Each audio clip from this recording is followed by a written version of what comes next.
Parshas Chayei Sarah. The first section of Parshas Chayei Sarah deals with the kvura, the burial of Sarah. And there are many nuances here about the discussion between Avram Avinu and the Bnei Ches, and details about how the transfer of ownership over Moras HaMachpelah was effectuated. But I'd like to talk to you first about the opening pasuk in the parsha. And the Torah tells you and emphasizes how old Sarah was when she passed on. 100 shana, 20 shana, 7 shanim, shnei chayei Sarah.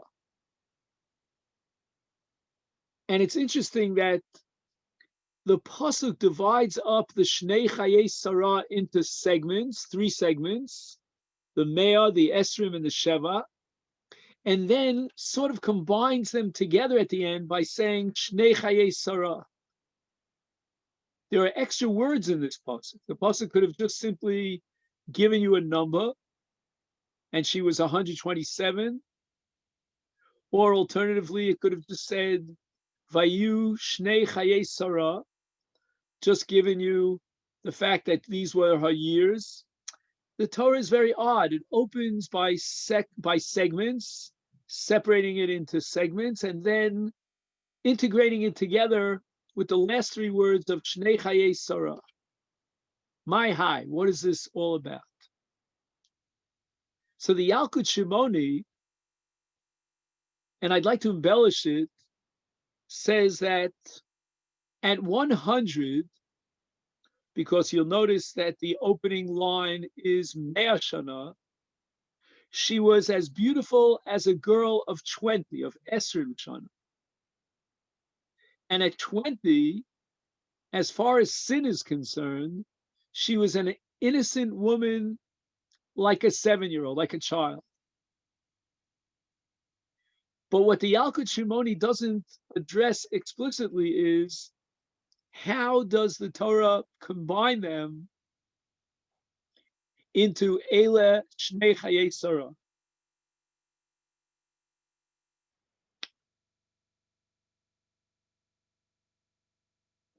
I think perhaps we can introduce our discussion by pointing out that according to the calculations of when Avram married Sarah and at what age he passed on and at what age Sarah passed on, we come to the conclusion mathematically that Avram actually survived Sarah by 38 years. And what do we learn about Avram Avinu from the beginning of Chayei Sarah on, from the time of her death? In the previous parshios, in Lech Lecha and Vayera, we saw Avram Avinu very active. He was so involved in international affairs, even got involved in a major broil, a major contention. He gets involved in setting up Eretz Canaan. He's out there teaching Hanefesh Asher Asu B'Charan. He's not only at the center of 2 whole parshios, but he faces one trial and tribulation after the other. He is an outstanding pedagogue, a brilliant thinker, very original, very revolutionary. He's Avram HaIvri. But you get the feeling when you read these 2 parshios that the man is always on the move. He personifies energy and action. Then we get to Chayei Sarah. And there's almost nothing about Avram Avinu other than the fact that he purchased the Moras HaMachpelah, other than the fact that he sends Eliezer, his trustworthy servant, to find a marriage partner for his son Yitzchak. But even in that context, he plays almost a secondary role. In fact, I would even go as far as to say that Avram Avinu's job here in Parshas Chayei, and especially in terms of a wife for Yitzchak, is to pass the baton on to the next generation. And what that really means is that Avram Avinu alone, without Sarah, has little, if any, contribution to make. Now, you might say, well, he died a year later, so what's the Torah going to record? But he lived 38 years, and there's almost virtually nothing recorded about his life, his contribution, his interaction, and his teaching. Chazal speak about the Ohel, the tent of Avram and Sarah. Avram was involved in teaching the men, Megayeres HaNoshim. Sarah was involved in teaching the women, Megayeres HaNoshim. What we could say about Avram and Sarah is they worked together as a team. And what does it mean to the life of Avram Avinu, to his emotional state, to lose his wife? On a personal level, obviously it's a tragedy that we can't even begin to evaluate his pain and his suffering. But on another level, in terms of Avram Avinu's role, his mission, his contribution, he has lost his partner. He has lost that ability to reach out and to make the impact that he had done and that he had made in the past. And so we learn so little about Avram Avinu in the Psukim after this point of the death of Sarah. Perhaps one could say that the climax of Avram's career was the Akedah at the end of Parshas Vayera. And at some point, perhaps immediately after the Akedah, Sarah Imenu dies. And Avram Avinu is, so to speak, on the decline, if you could say it, taking, as it were, a backseat position, no longer at the frontier of Jewish history, because Sarah is gone. Sarah becomes the model for the covenantal community, and she has a tremendous impact. Her prophecy exceeds that of Avram Avinu. She's a very humble woman, a woman with a sharp mind and tremendous insight, self-sacrifice, but humble. When the Malachim came in last week's Parsha and they asked, where is Sarah? And Avram Avinu said, Hine ba'ohel. She's in her tent.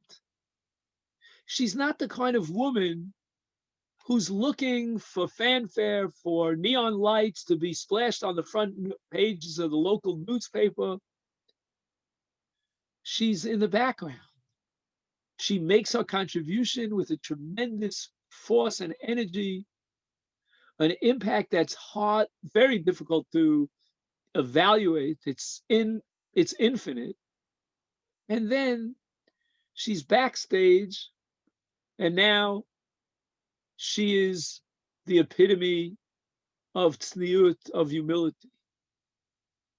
And at this point, when she passes on, Avram Avinu comes to do two things.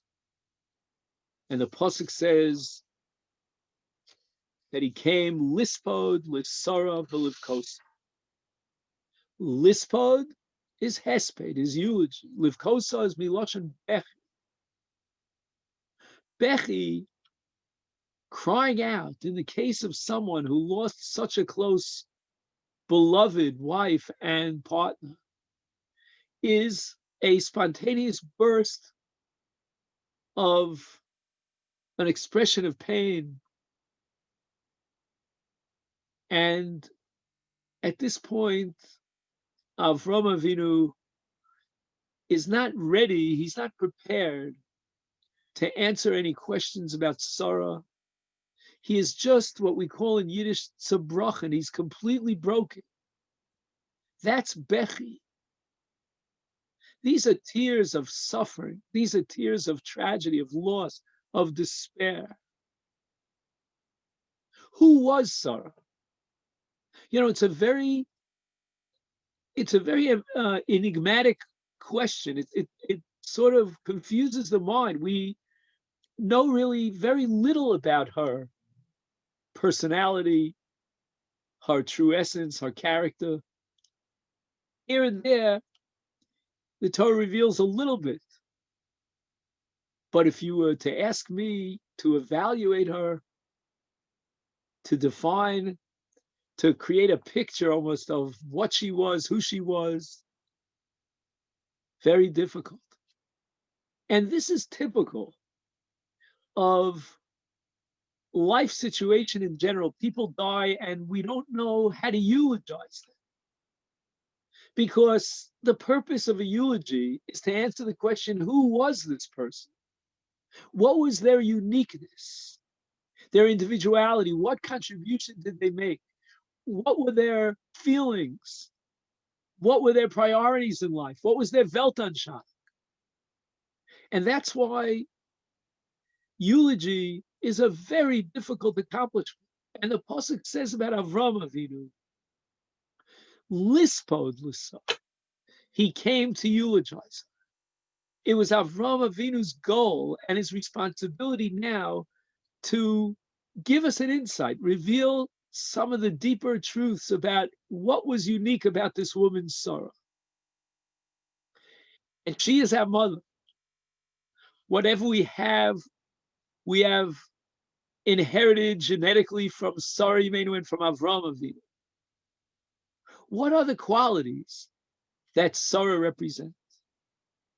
And the Pasuk, not explicitly, but by implication, tells us a little about who Sarah was. And that's so important for us to know. As we said in the Alkut, at the age of 20, she was as guiltless as a 7-year-old. And at the age of 100, she was as beautiful of a personality as a girl of 20. Every stage in life, every age, if you divide up a person's life, a person lives 80, 90, 100 years old, you divide it into parts. Every single period of time in a person's life represents a different kind of individual. When we speak about childhood, the younger years, we speak about a certain kind of excitement, a certain kind of energy. And unfortunately, as a person grows older, they lose some of that excitement and some of that energy. Children are capable of dreaming.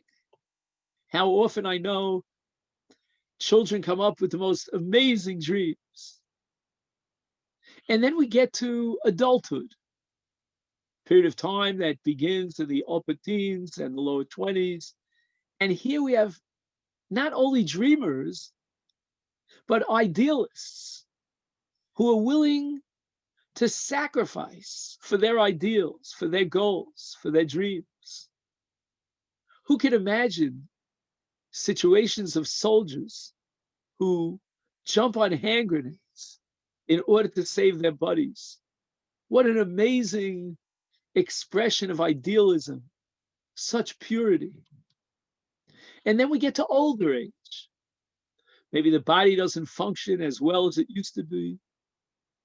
It's difficult for an older person to have dreams the way a younger person can have dreams. But old age brings with it a certain sensitivity, a certain maturity, a certain, shall we say, refinement of personality, a certain wisdom of old age. Chazal always compare the older people to old wine. Wine gets better with the passage of time. And so our Talmidei Chachamim become wiser and sharper with the passage of time. And it's interesting, the word that Chazal chose for the Torah giants is zaken. Why? It doesn't matter how old they are per se. We're not going to say that you became zaken at a certain age, although again, that is a discussion. But from our perspective, zaken means he has the maturity of older age. We have three perhaps most important facets of the service of Hashem. One is the mitzvah of Talmud Torah. The other is the mitzvah of emunah, of faith. And the third is that mitzvah of tefillah, of prayer, which just completely encompasses the entire person.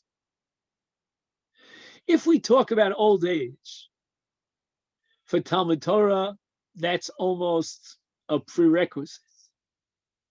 Who could study Torah on a deeper level than a zaken who has developed and perfected his methodology in learning, who has acquired and amassed a tremendous amount of knowledge? So certainly the mitzvah of Talmud Torah as a major form of service of Hashem requires zikna. And then we could talk about emunah, faith. Faith, I think, fits into the middle between two extremes. We have Talmud Torah on one extreme and then prayer on another extreme. Very difficult for mature people who have become, to some extent, jaded through life. They become used to and accustomed to what's going on. The children have an amazing ability to pray. They have such an open relationship with God. A child is embraced by his mother, who protects him, and a child prays to Hashem because he's used to that concept of being embraced and protected, and in this case, by Hashem. The older people find it difficult.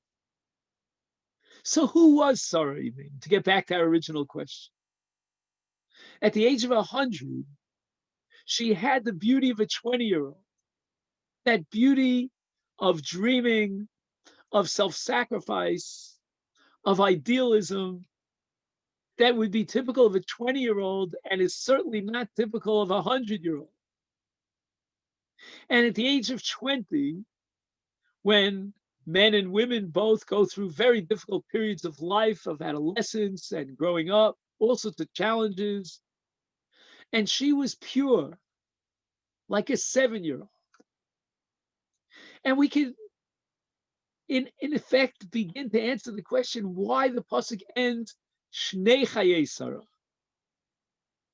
On a biological level, it's impossible to be 7, 20, and 100 all at the same time. You cannot synchronize those three ages.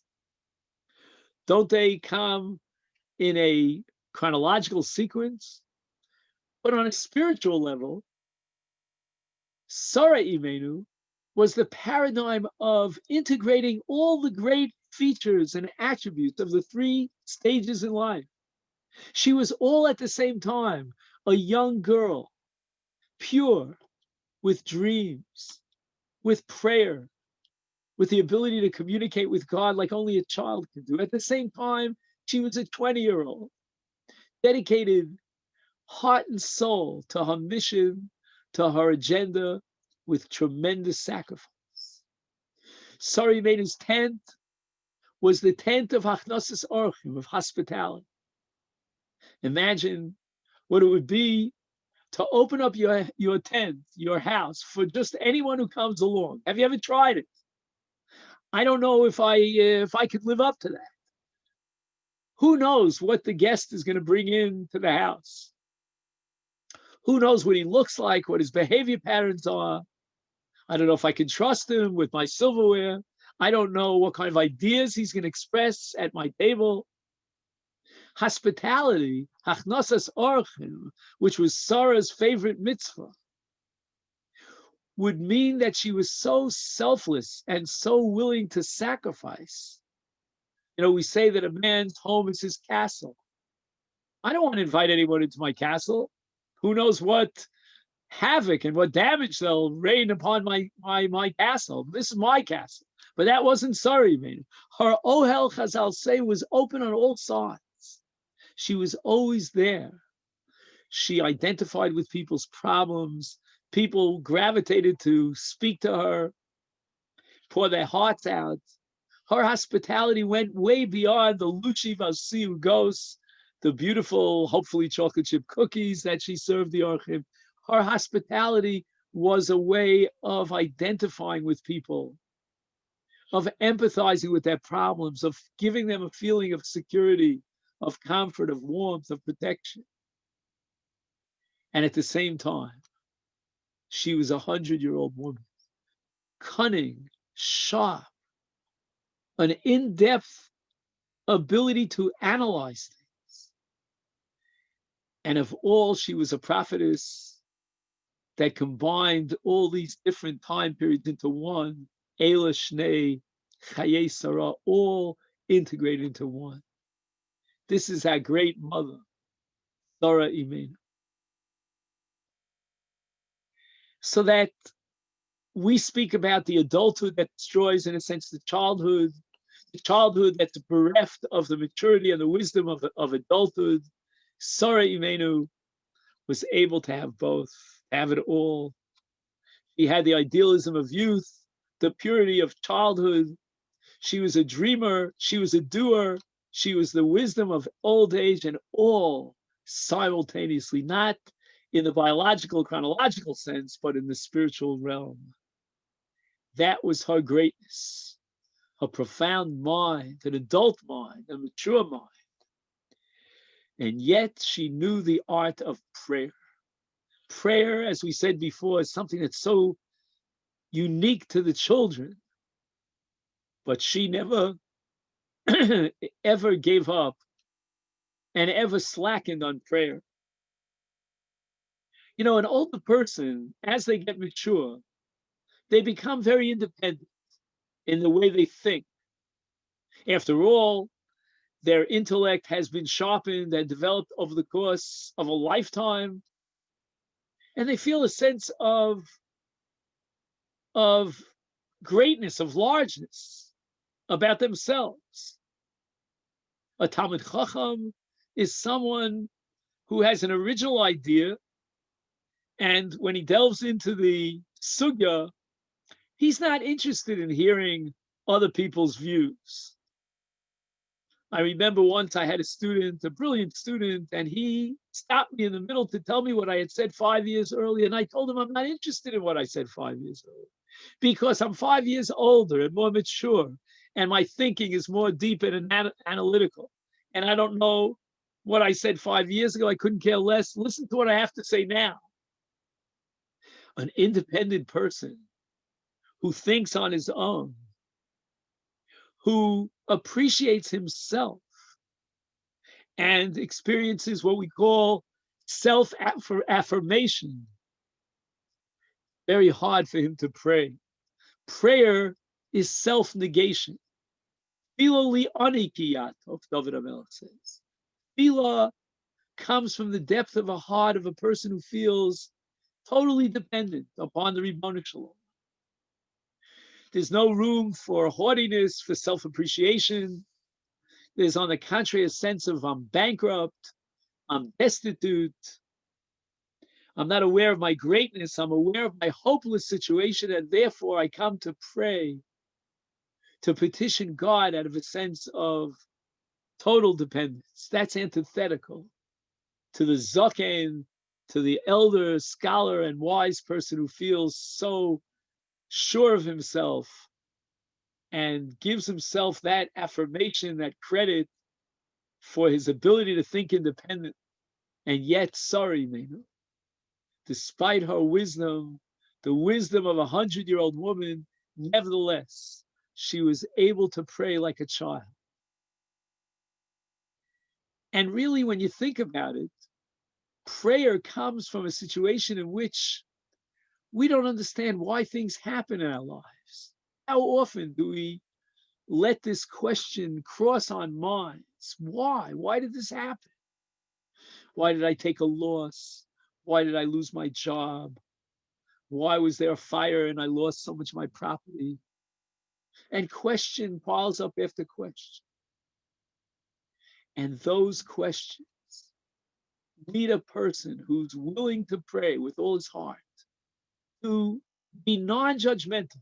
I suspend my ability, my rational ability to judge. I don't have the answers to the questions, but I pray to Hashem. A mature person finds it very difficult to suspend his judgment, his rational faculties, because that's what zikna is all about.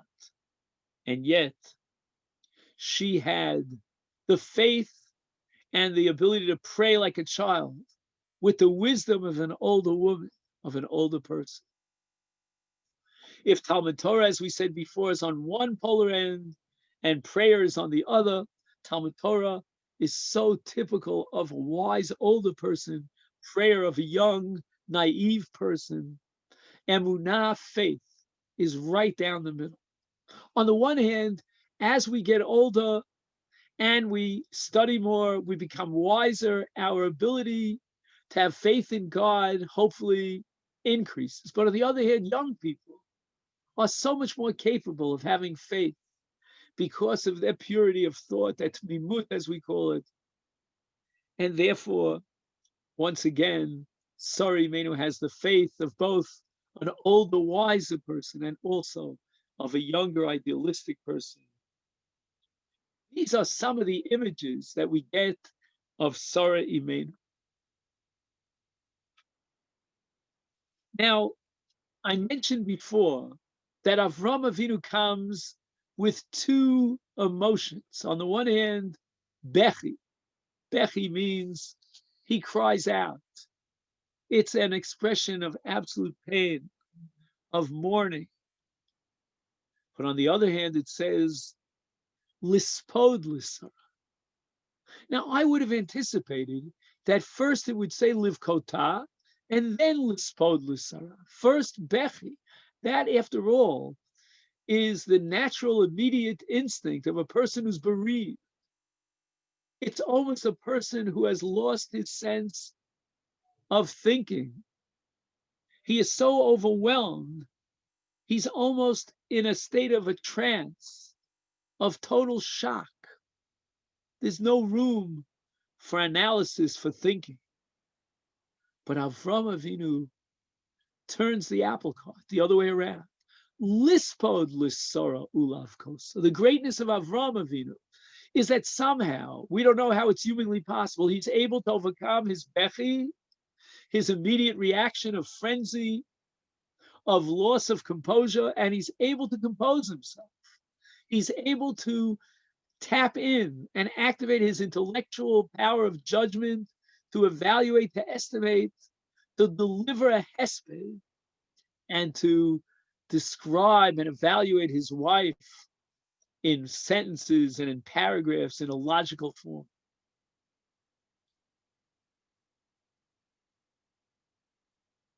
What does Avram Avinu ask of the Bnei Ches? He is in Kiryat Arba. Kiryat Arba refers to 4 different couples that were buried in Ma'aras HaMachpelah. They are Adam and Chava and the 3 Avos and Imavos. Isn't that a strange kind of tomb, in a sense? A gravesite for Adam and Chava? We would think that Adam and Chava represent humanity as a whole, mankind. They, after all, are the father and mother of all of mankind. But the Zugos, from Avram to Yitzchak to Yaakov, that's not humanity. That's the forging of the covenantal community. But yet, the reality is, as the Torah records it, that all 4 Zugos are buried together. And perhaps this indicates a very fundamental point about the responsibility of the Jewish nation towards the peoples of the world, the so-called Gentiles. Many of us have the misimpression that Avram Avinu started a new nation, and in effect, he cut himself off from mankind as a whole. Nothing could be further than the truth. Avram Avinu was called Nasi Elokim B'tochenu. The people respected him. They admired him. He had a very close connection to the Gentiles amongst whom he lived. He fought their battles. He prayed on their behalf. He had a constant interchange with them. And this means that Avram Avinu understood that the covenantal community has to reach out to all of mankind. After all, do we not suffer together with mankind all the plagues and all the difficulties and the wars and the catastrophic events? Are we free of those terrible episodes? No, we share that together with humanity. Talk about the society, its morality, its permissiveness. Talk about environment. All these are issues that are common to all of mankind. They are universal problems. And the Jewish nation, no less than any other nation, are part of the universe. We are part of the general community. We were given the responsibility, together with man, to fight evil, to destroy the destructive forces of nature, to overcome all the challenges. And B'kivshuha, as the pasuk says at the beginning of Bereshis, to subdue the earth, to control it. This is a mandate that is addressed to both Jew and non-Jew alike. And it's no coincidence, therefore, that the fathers, the matriarchs, and the patriarchs of our covenantal community are buried together, Kiryas Arba, with Adam v'Chava, indicating our relationship with the entire universe, our responsibility towards the nations of the world.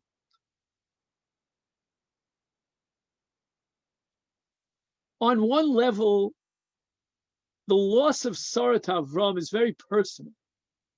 He lost his beloved Sarah, and that's Bechi. On another level, he lost his partner in the creation of the covenantal community, and that's Hesped. Avram Avinu is able, as we said before, to deliver a Hesped for his wife, realizing that she had joined forces with him as his partner to generate a covenantal community. She, together with Avram Avinu, created a Masorah, a tradition, a legacy that would be passed down through the generations.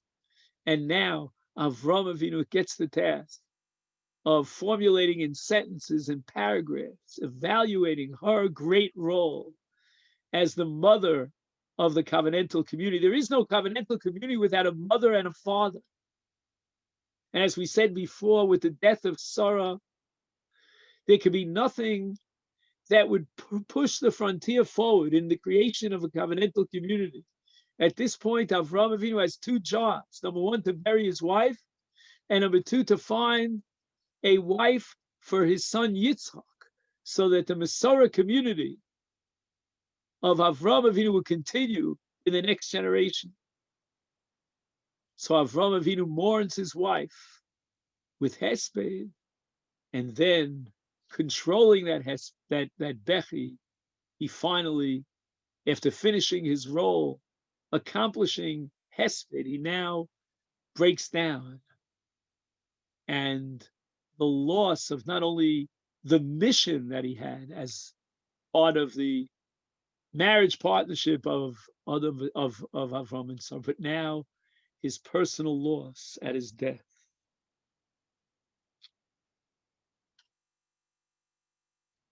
I would almost be chutzpahdik in saying that perhaps Avram's mourning for his wife meant that he was burying himself as well, or a part of himself.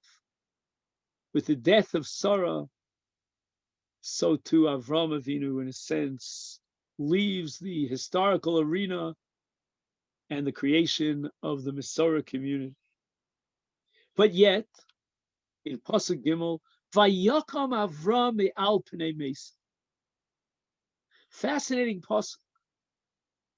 The Mefarshim are all troubled. And Avram arose before his bed. Seems that pasuk is totally unnecessary and superfluous. But I think if we analyze it, the word vayakam, to stand up, means the antithesis of avelus. Avelus, grief and mourning, requires a person to sit down. A person is in a state of inertia. There's not very much that the avel could do. And in that state of being, the avel cannot achieve any great missions. But Avram Avinu is able to overcome this. Vayakam, he stands up. He is energized because he realizes that no one's going to bury his wife unless he takes the initiative. No one is going to argue back and forth in the deliberations with the Bnei Ches about a burial plot for his wife Sarah, and he had his eyes set on Kiryas Arba. Vayakam Avram me'al pnei mesa. Imagine his wife is laying dead. What a tragic moment, and yet he's able to vayakam, vayidaber el bnei ches, in order to involve himself in achieving the goal of acquiring ownership over Kiryas Arba, over Mora Samachpet. Perhaps there's a little bit of a key to unlock this mystery in the word mesa. The word mesa, both in biblical and in rabbinic literature, means a corpse, a dead body, a mess. Pagabo meso, micha meso mutalafanov, all these phrases refer to the dead body. Avram Avinu was able to stand up because the body is the body, but there's something more to the human body. There's something so much greater that transcends beyond the physical human body, the soul that lives for all eternity. So yes, it's Pnei Meso, but Vayakam. He understands that as a physical being, she is gone, but as a spiritual being, she is infinite. She lives forever. And so, as we say in davening every Friday night in L'chadodi, Hisnari me'ofar kumi. Shake off your dust, kumi. This prayer of L'chadodi is addressing us with the challenge of not to let despair, with all the challenges that we face, the offer that covers us. Sometimes it's the exile, the humiliation, but kumi, may offer kumi, stand up. Realize that there are spiritual responsibilities that we have to live up to, and we can't be wallowing in the dust in a state of inertia, in a state of yeshiva or shena. It's kumi, may offer kumi. This was demonstrated first and foremost by Avram Avinu. He was so distinctive in his way that his character gave him the ability to overcome what would normally take a person all the way down. He was crushed, but yet he stood up. He knew that one of the next pieces of the puzzle, that he had a mission in terms of the first member of the covenantal community, was to acquire Kiryat Arba, to acquire a burial plot. Chazal say that in the acquisition of Kiryat Arba, he acquired basically the land of Israel, all of the land of Canaan for his children and his descendants. This is the Vayakam Avram Me'al Pnei Mesa. He understood that the mother of Klal Yisrael had now departed, but yet she had made her mark. She had played faithfully and with great sacrifice the role of the mother of the covenantal community. And he understood that now is the moment to take her death and project into infinity by making this kinyan, this acquisition of Kiryat Arba. And of course, it's a tedious process. Avram Avinu introduces himself as Pasuk Dalid, Ger v'toshav anochi imachem. I am a stranger and an inhabitant with you. An inhabitant, which is a toshav, is a member of the community, an upstanding citizen, paying your taxes, voting in the elections. But ger is an alien. Ger is someone who is a stranger, doesn't belong. This is the paradox of the Jew throughout history. The Jew, on the one hand, is a toshav. He prays on behalf of the welfare of the nation that he lives in, his host country. He's involved, as we said earlier, in every single battle and faces every single challenge together with the Gentile population. Yes, for sure, says Avraham Avinu, I'm a toshav. I'm a resident. I'm an upstanding citizen. I live with you. I speak your language. I'm fully involved in your social and economic features and endeavors. But at the same time, I am a ger because I speak a different language other than the local vernacular. And I pray to a different God than you. My prayer, my mode of prayer is so different. My aspirations, my belief, my emunah, my faith in redemption, my entire worldview is totally different than yours. You don't know my tradition. You don't understand what I'm all about. You don't realize that my Torah is a Torah of ethical morality on the highest level, of hospitality, of goodness, of charity, of loving kindness. These are all concepts that are foreign to you. And in that sense, I am a stranger in your world, and your world is strange to me. But one thing Avraham Avinu says, that even if I'm a toshav, I must have my own cemetery. And this, my friends, perhaps is the most fundamental lesson that underlies this entire first chapter, this first parasha, and this episode in Chayei. We must have a Jewish cemetery. My grandfather Reb Chaim Paskin, that if necessary, if a Jew was buried in a non-Jewish cemetery, we would be permitted not only to exhume his body, we'd be obligated to bury him in a Jewish cemetery, and if need be, we would violate various isurim that normally would not be allowed. We'll talk about that a little bit later, because Reb Chaim said being buried in a Jewish cemetery is so critical. Unfortunately, today, there's so many Jews who are buried in non-Jewish cemeteries, or they're cremated, and other such different kinds of things. I don't want to get into the different kinds of ceremonies they have today. We believe firmly, and that's what Avram is teaching us. And in this sense, we are gerim. We are not part of the culture. We want and we must have our own cemetery. And so, Nisi Elokim Ata B'tochenu, say the Bnei Ches, you're a Prince of God in our midst. Why do you need your own cemetery? You're in our midst. You're our Prince. Kvarenu. These are our cemetery grounds, our burial plots. Don't you want to bury yourself, or in this case, your wife, together with our deceased? Bitochenu. The emphasis here is on the word bitochenu. Why do you separate yourself?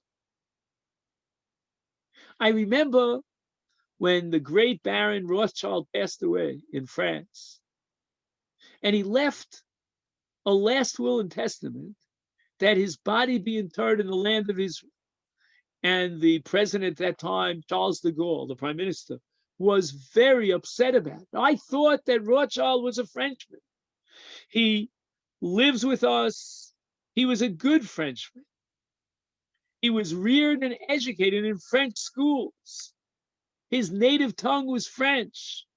A good Frenchman who is willing to take up arms to defend the French country, the nationality, should want to be buried on French soil. De Gaulle didn't understand. He couldn't appreciate and acknowledge that a Jew has an existential connection to the land of Israel, that a Jew has to be buried in a Jewish cemetery. And you could be loyal to France and be a good Frenchman, but after all is said and done, you want to be buried in a Jewish cemetery. And so the Bnei Ches thought, like Rothschild, like de Gaulle, you're a prince in our midst. Why don't you bury your illustrious wife together with our in our graveyard? Moras hamachpela, asher lo asher b'ktzei sadeu. Interesting. The pasuk goes out of its way to tell us that in the Sadeh, in the field of Ephron, where was the Ma'aras HaMachpelah? It was b'ktzei sadeu. It was at the very end of the field. It was separated from the rest of the field because a Jewish cemetery has to be separated from anything that belongs to the non-Jews. And then the pasuk testifies, "Bekesef molei yitnenu li b'tochachem la'achuzas kaf." 2 points I want to make about this pasuk that should be emphasized. Number one, bekesef molei, I will give you the free price, full price. I don't want anything gratis. I want the kinyan, the acquisition, to be absolutely binding. And the kinyan should be implemented in the public eye. Let no one claim that we didn't know about this sale. The Bnei Ches had to see and witness an absolutely binding kinyan so that no one would ever question the ownership of the Jewish nation over Moras HaMachpelah. And secondly, lachuzas kover. The phrase achuzas kover means much more than just a grave. Achuza is something that belongs to a family, something that is transmitted and bequeathed to one's heirs for all time. This is not just a kinyan, this is an achuzas kever. And the difference is that an achuzas kever means that it would belong, it would be the property of Klal Yisrael, of all the descendants. This is something that we inherit from our ancestors. This is property that really belongs to our very essence. This is the Ma'aras HaMachpelah. As we said before, the acquisition had to be totally binding with full payment in public with all the necessary conditions of kinyan. And I mentioned before a psak of my grandfather Reb Chaim. Reb Chaim said that if there's no one around to rebury the Jew who is buried in a non-Jewish cemetery, a Kohen is allowed to do so. He can bury the dead because this is called a mes mitzvah. We always understand that a mes mitzvah means that he hasn't been buried. Then I can understand that a Kohen would have to contract tumah in order to get this body buried, the humiliation of a body that's not interred. But here we're talking about a Jew that was buried in a non-Jewish cemetery, and Reb Chaim paskined, and he had no doubts about it. It was an original ruling of his that a Kohen is allowed to take this body out of its graveside in a non-Jewish cemetery to rebury it in a Jewish cemetery. The pasuk says at the very beginning of Perek Chav Daled, Vashem berech es Avram bakol. What does this word bakol mean? We translate it as with everything. What it means is that Avram Avinu has all the attributes that make up the father of the covenantal community. He is an integration of din, of strict, harsh judgment, rachamim, of compassion, and he integrates them into one whole. And this is his legacy to pass on.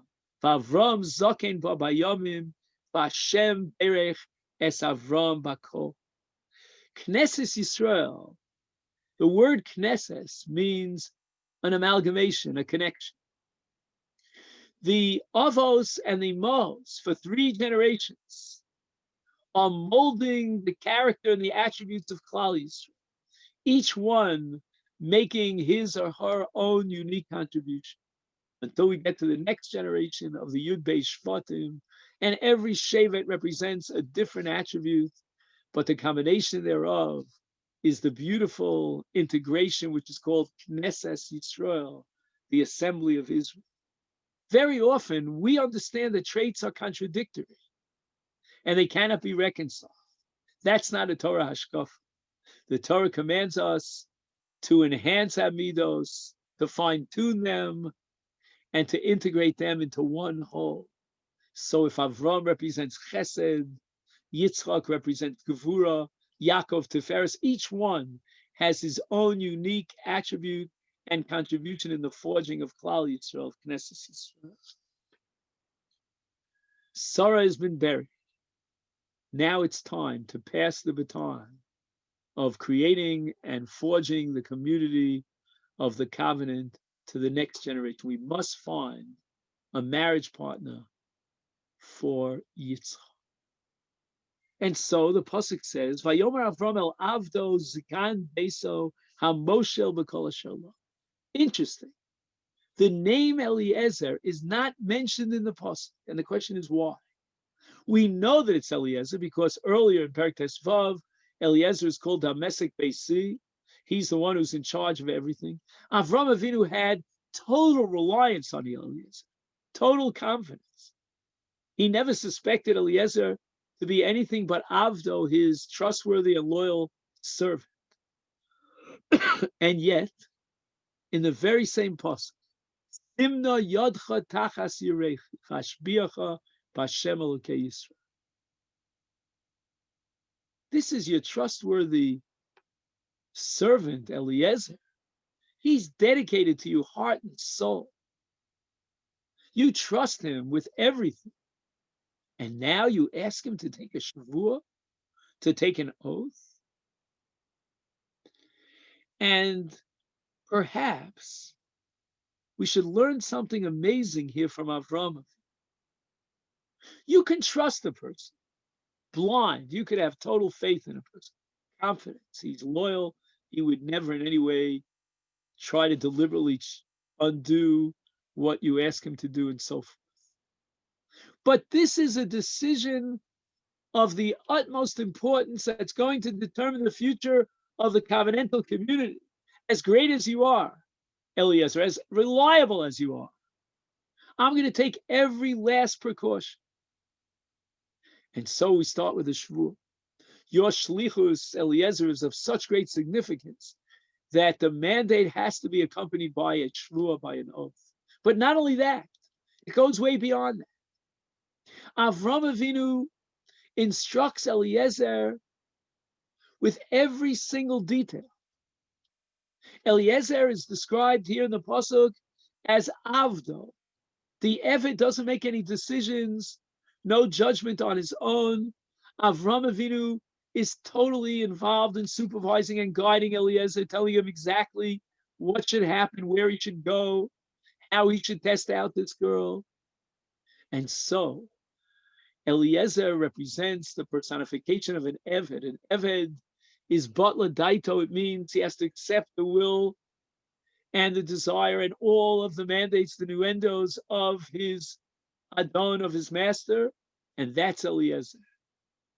And so at every stage, Eliezer, instead of using his own judgment, instead of employing his own critical attitude, he follows in the commands of his master. That's why perhaps the Torah deliberately omitted Eliezer's name. Once you call someone by name, he has an independent personality, his own way of thinking and judging.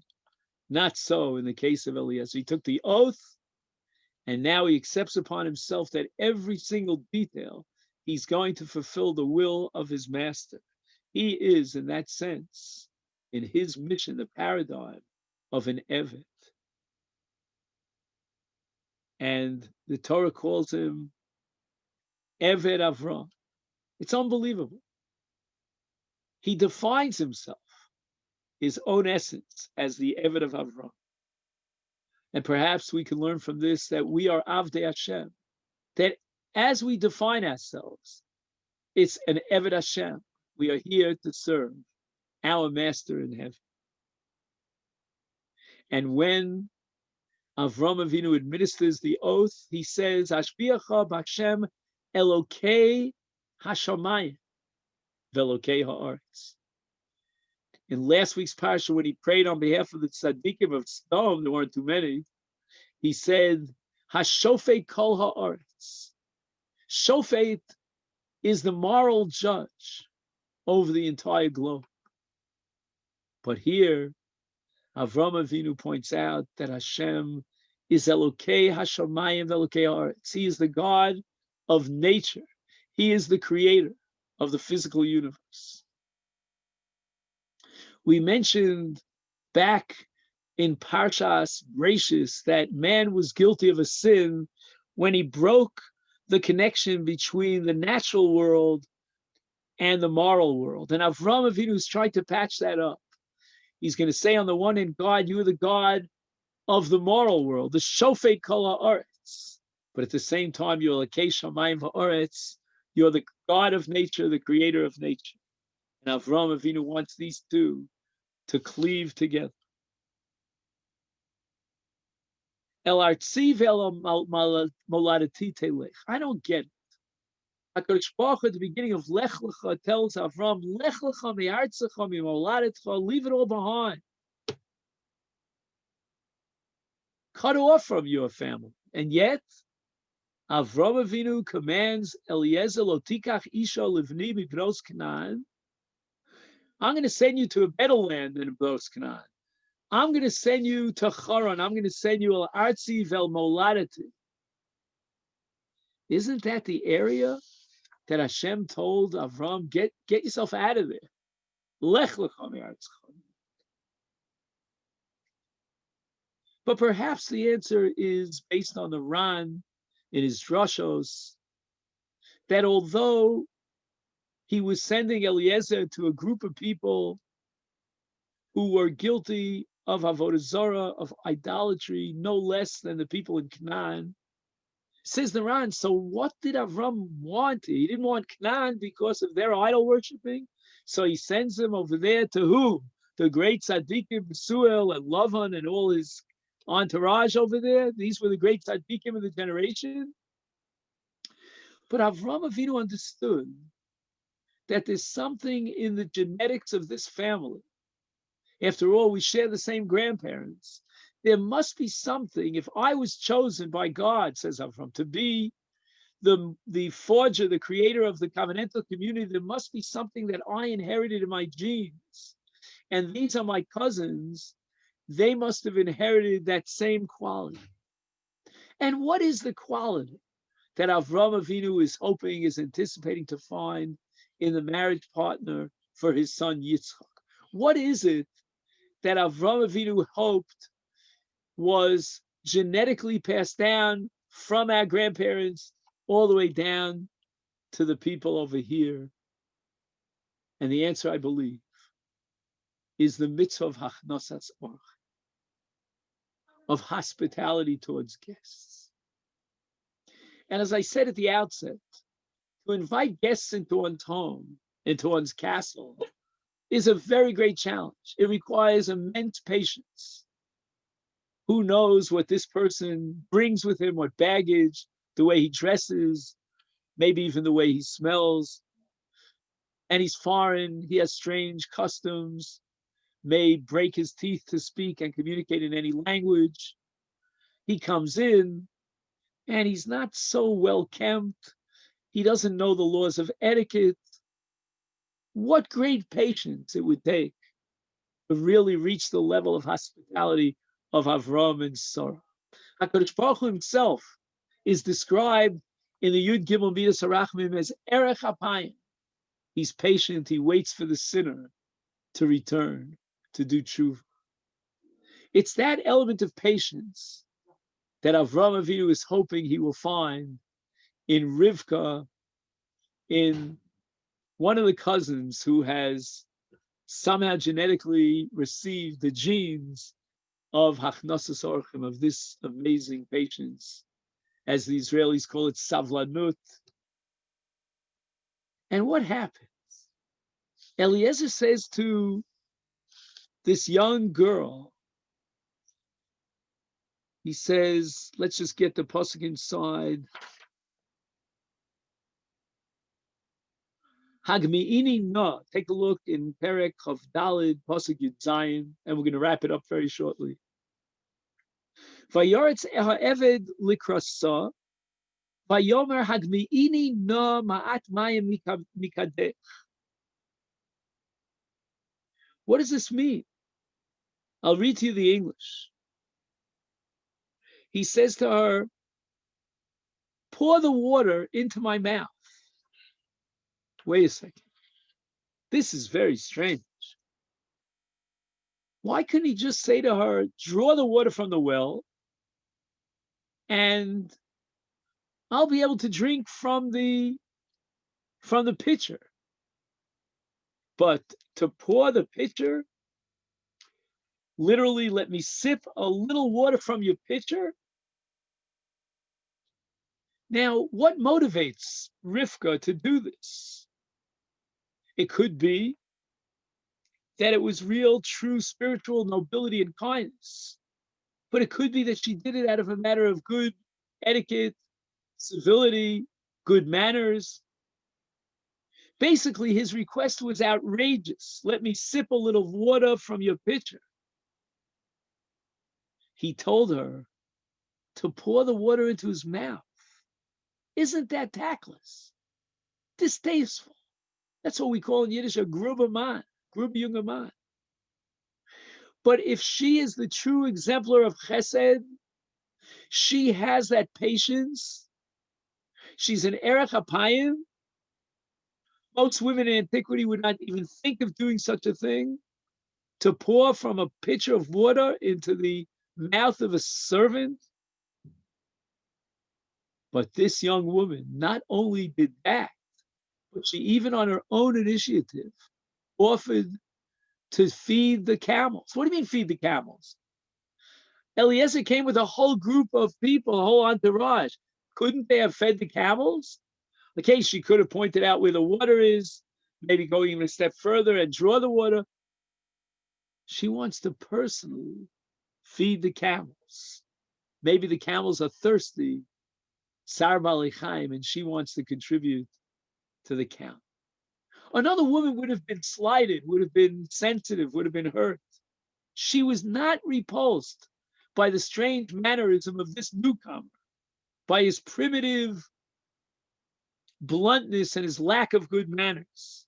She practiced hospitality even when the guest was so coarse and rude. This is the quality of an erech apayim, of a woman who is so patient and tolerant of others for the sake of hospitality. She is going to be the mother of the covenantal community. And as soon as she finishes, and Eliezer finds out that she in truth had the genes of being from the great family of Avram Avinu, that she understood with sensitivity, achnosis orchim, to reach out to this stranger, to feed the animals. Then Eliezer gives her 3 gifts. And take a look at the pasuk. Number 1, he gives her, I'll tell you which pasuk it is, pasuk Chav Beis, Nezem Zahav, a golden nose ring, Eka Mishkalo, it weighed half of a shekel, Shnei tzmidim, 2 bracelets for her hands. Asara zahav mishkala. There are 3 numbers here. One is beka mishkalo. Number 2, shnei tzmidim. And number 3, asara zahav. Rashi quoting the Medrash says, it's also in Targum Yonas Menuziel, that the beka is a reference to the beka al Gilgolas, the half a shekel of Klal Yisrael. The 2 bracelets refer to the 2 luchos habris, and the 10 shekels worth of gold is an allusion to the 10 commandments. Now, I understand very well that she should receive the 2 bracelets, the tablets, and the 10 commandments. She is going to be the mother of the covenantal community that will ultimately stand at Har Sinai at the revelation and receive the Torah of the Yaser Sedivos. But what's the half a shekel doing over there? The answer, I believe, is that the pasuk says, with regard to Machzah Shekel and Kitisa, Harav, or Yamit, everybody gives the same identical half a shekel. The rich people don't give more, and the poor people don't give less. The Machzah HaShekel, more than any other mitzvah, represents the concept of equality, of patience for another Jew. You think that you're greater than another Jew, you're wealthy. Well, the Torah says, Chatzi shekel, you're going to give a half a shekel. You can't give more, and it's an incomplete shekel. Understand that you are not the greatest in the world, that you cannot be independent of others. You need to gather together and link together with other fellow Jews. This is the gift that Eliezer bequeaths to Rivka, metaphorically representing the concept of Erech HaPayim. Just like God waits for every sinner, so too you give a half a shekel. And the half a shekel indicates that you are certainly dependent upon other Jews. When you invite a guest into your house, your attitude should be, maybe I'm a greater scholar than he, maybe I have more wisdom than he does, but he has something to teach me about life. And Chazal say, who is the true Chacham? Halo made me kol Adam. Have patience. Invite this person into your home. Don't consider it your castle and it's all exclusive for you. And if you do so, then you belong to that glorious chain of the covenantal community. So may it be his will that we learn Torah and we get the insights and we're inspired by the leadership roles of the matriarchs and the patriarchs of our covenantal community, of the Sari Menu of 127 years, of a Rivka, of Games Hagmalim. I even feel for the Gmalim, and I have a responsibility to make sure that your camels are well fed. And I will invite you into my house because of the great mitzvah of Hachnosis Orch. Mr. Hashem will be zochet to these, and will follow in the footsteps of the great giants.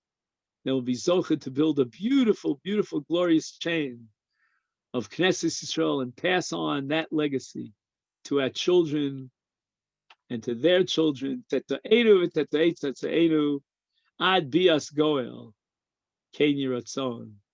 Amen. Thank you so much. I want to take this opportunity to wish everyone a great Shabbos, Parshas Chayei Sarah, and hopefully we'll get together again in Mirza Shem for Parshas Toldos. That's a tough one, Toldos. Very difficult to understand. Yitzchak and his decision to give the blessings to Esav. Thank God we have a Rivka. A mother Shabbat Rivka. shalom. Shabbat Shabbat shalom, Rabbi. Thanks. Thank you so much. Rabbi, are you going to run right now or do you have time for a question? Sure, please.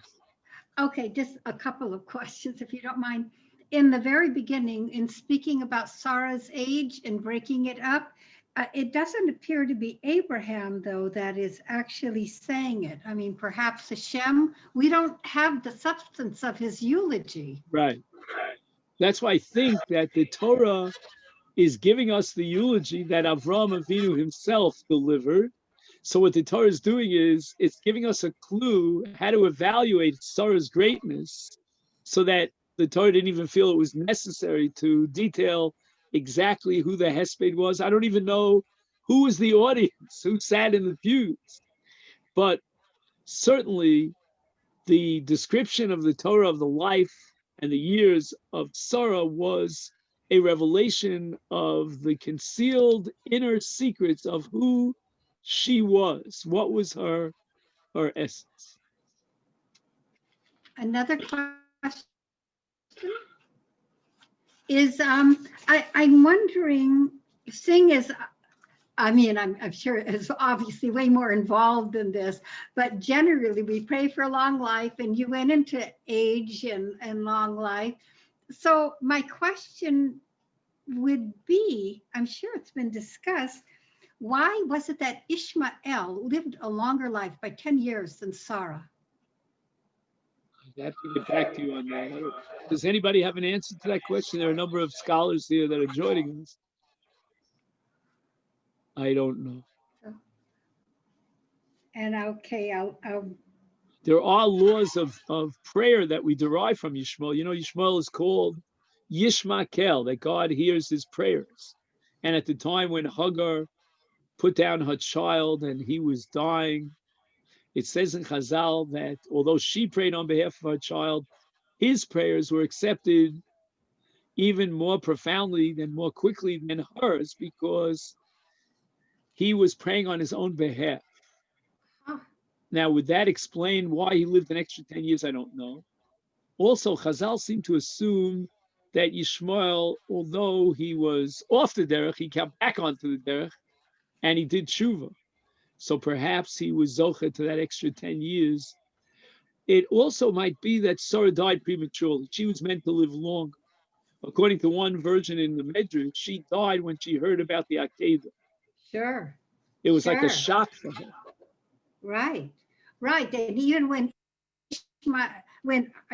Yitzhak is chose, when he was going to marry who he married, it's I don't, I'm not aware of anywhere else where somebody speaks of in my mother's tent, in my mother's this. So I'm sure he carried, I would imagine he carried a burden also, because that seems very unusual.